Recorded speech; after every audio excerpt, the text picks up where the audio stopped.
Madhya Pradesh high court में सरकारी भर्तियों में गड़बड़ियों से जुड़ी सैकड़ों याचिकाएं लगी हुई हैं, जिन पर लगातार सुनवाई हो रही है। ऐसे ही दो अहम मामलों पर मंगलवार 28 जनवरी को कोर्ट ने सकारात्मक कदम बढ़ाया है, सकारात्मक फैसला सुनाया है।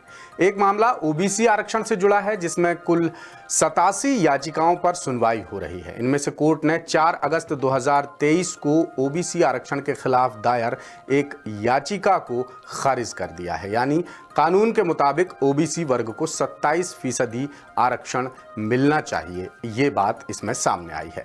साथ ही 87-13% फॉर्मूले को लेकर सरकार और महाधिवक्ता की जवाबदेही भी कोर्ट ने तय कर दी है। दरअसल मामला ये है कि ये जो याचिका लगाई गई थी, ये लगाई गई थी 4 अगस्त 2023 को, जिसमें ओबीसी आरक्षण के 27% वाले पैमाने को चैलेंज किया गया था और उसी याचिका के आधार पर मध्य प्रदेश में 87-13% फॉर्मूला भी लागू किया था, जो एक बहुत बड़ा सिरदर्द बन चुका है मध्य प्रदेश के युवाओं के लिए। तो जब वो याचिका ही खारिज हो गई तो अब सवाल ही नहीं उठता कि 87-13% फॉर्मूले का कोई औचित्य मध्य प्रदेश में है या नहीं। ये बात अब पूरी तरह क्लियर हो गई है। तो यही जो मामला है, इसे लेकर आज दोपहर से ही सरगर्मियां चल रही हैं, बहुत सारे कन्फ्यूजन्स हो रहे हैं। तो हमने अपनी 2 खबरों में कोशिश की है इस कन्फ्यूजन को दूर करने की। सिंपल सी बात है, जो याचिका उसके विरोध में लगी थी वो याचिका खारिज हो गई है। यानी हाई कोर्ट ने ओबीसी आरक्षण की गांठों को खोलना शुरू कर दिया है। सीनियर एडवोकेट रामेश्वर ठाकुर ने दास सूत्र को बताया कि मामले में कोई कंफ्यूजन नहीं है। कोर्ट ने प्रदेश में ओबीसी आरक्षण का रास्ता साफ कर दिया है। हालांकि ये लड़ाई अभी लंबी चलेगी, एकदम क्लियर नहीं हुआ है। साथ ही सरकारी भर्तियों को अनहोल्ड करने की उम्मीद भी जाग गई है। दूसरा मामला 2016-17 की पुलिस आरक्षक भर्ती परीक्षा से जुड़ा है, जिसमें कोर्ट ने गृह विभाग को जमकर फटकार लगाई और भर्ती में जिलेवार आरक्षण लागू करने पर जवाब मांगा है। यानी अब गृह विभाग और पुलिस प्रशासन की मुश्किलें बढ़ती नजर आ रही हैं। आखिर क्या है ये मामला, देखिए जबलपुर से हमारे विशेष संवाददाता नील तिवारी की ये रिपोर्ट।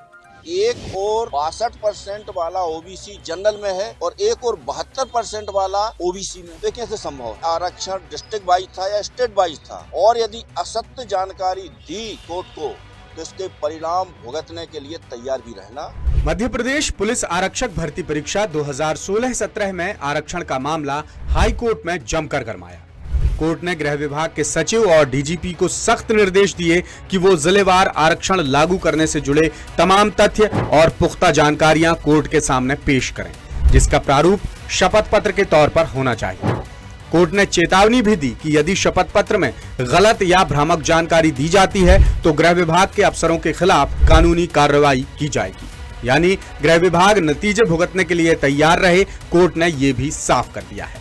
कुल मिलाकर पुलिस आरक्षक भर्ती को लेकर गृह विभाग खुद अपने ही जाल में फंस गया है। वैसे भी आरक्षक भर्ती 2016-17 में जिलेवार आरक्षण लागू करने का मुद्दा लंबे वक्त से विवादों में घिरा हुआ है। याचिकाकर्ताओं की दलील है कि भर्ती प्रक्रिया के दौरान आरक्षण नियमों की भारी अनदेखी की गई है, जिससे सैकड़ों उम्मीदवारों को उनका वाजिब हक नहीं मिल पा रहा है। केस की सुनवाई के दौरान हाई कोर्ट ने कमेंट किया कि भर्ती प्रक्रिया में आरक्षण नियमों का कानूनी ढंग से पालन नहीं करना बड़ी गंभीर लापरवाही है।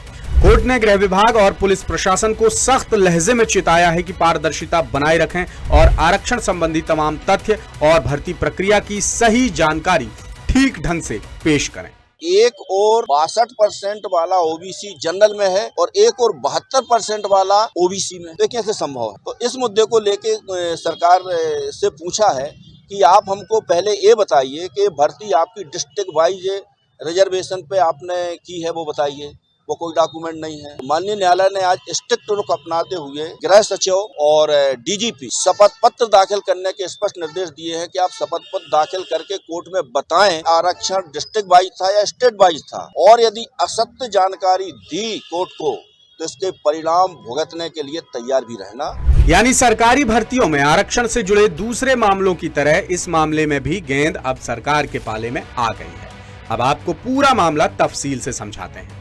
मध्य प्रदेश पुलिस आरक्षक भर्ती 2016-17 के तहत गृह विभाग ने कुल 14,283 पदों के लिए संयुक्त परीक्षा का विज्ञापन जारी किया था।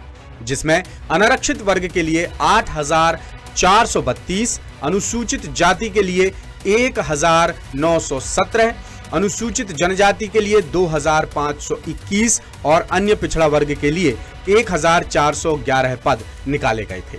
याचिकाकर्ताओं का आरोप है कि गृह विभाग ने ओबीसी वर्ग के कुल 1,411 पदों में से 889 पदों पर नियुक्ति नहीं दी।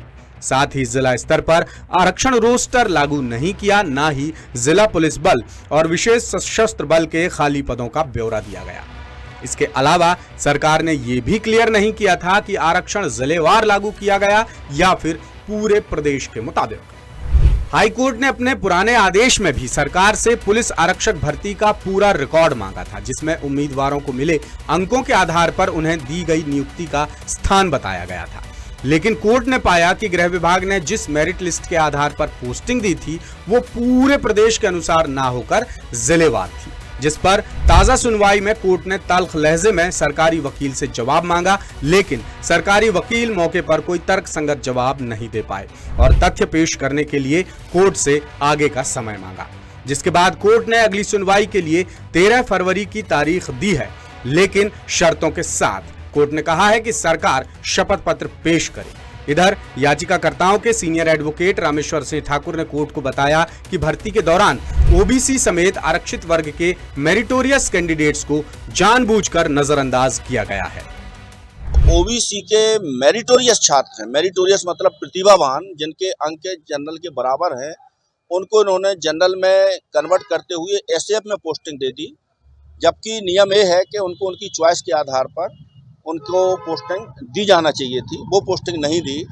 तो इसमें जो डीजीपी की तरफ से जवाब आया है कि साहब इस भर्ती में डिस्ट्रिक्ट लेवल पे हमने रिजर्वेशन लागू किया है, और ऐसा उन्होंने 2020 में एक लिस्ट बना के माननीय न्यायालय में दाखिल कर दी, जबकि 2016 की भर्ती और 2016 में ही व्यापम द्वारा कैडर वाइज जो पद थे उनकी कट ऑफ लिस्ट उन्होंने जारी कर दी। लेकिन पुलिस विभाग चयन शाखा द्वारा 2022 में मेरिट दाखिल की है, तो जिसमें कहा कि भाई ये मैनिपुलेटेड है, माननीय न्यायालय को गुमराह करने के उद्देश्य से और ये लिस्ट पेश की गई है। यानी अभ्यर्थियों को अनारक्षित वर्ग में कन्वर्ट करके उनकी चॉइस की अनदेखी की गई, जबकि उनसे कम अंक पाने वाले अभ्यर्थियों को दूसरे अहम पदों पर पोस्टिंग दे दी गई, जो आरक्षण नियमों और सरकारी रोस्टर के खिलाफ है।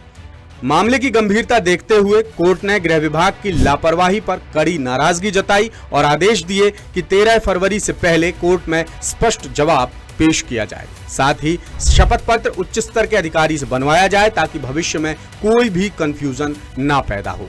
यदि ऐसा होता है तो जिम्मेदार अधिकारियों को कंटेम्प्ट ऑफ कोर्ट का दोषी मानकर उन पर कड़ी कार्रवाई की जाएगी। अब ये देखना होगा कि प्रदेश सरकार कोर्ट के आदेश का पालन करती है या फिर कोई नया बहाना बनाती है। लेटेस्ट, इन्वेस्टिगेटिव और इन डेप्थ खबरें देखने के लिए ज्वाइन कीजिए द सूत्र का व्हाट्सएप चैनल, सब्सक्राइब कीजिए यूट्यूब चैनल, लाइक कीजिए फेसबुक पेज और पढ़ते रहिए वेबसाइट www.daसूत्र.com।